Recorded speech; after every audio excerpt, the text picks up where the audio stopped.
някой от древните философи, който беше казал: борбата със себе си е най-голямата борба, победата над себе си е най-голямата победа. В момента, в който ти си буквално биологичен робот и изведнъж се събудиш, защото от едно място идва информация, от друго, и то, натрупвайки се, те събужда. В този момент ти разбираш, че имаш избор.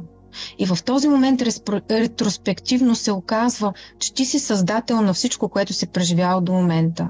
И вече няма хора на шосето, които пътуват твърде бавно пред теб, или пък удрят рязко спирачки, или пък шефът ти е неприятен. Изведнъж разбираш, че ти създаваш неприятния си шеф, ти създаваш финансовото си състояние. Ето това е свобода.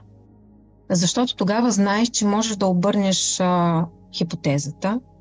Да. И имаш правото, имаш свободата да изградиш друг живот. И тогава всъщност започва истинската игра. Защото ума е много интересно нещо. Аз съм наблюдавала в такива по-трудни моменти, защото когато ни е ведро, когато сме спокойни, е изключително лесно да създаваме. Тогава нещата стават много бързо.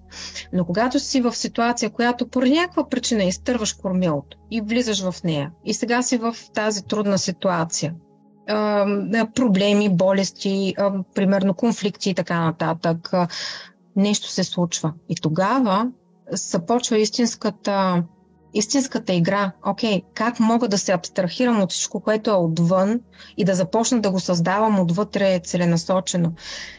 То ме блъска в сетивата отвън,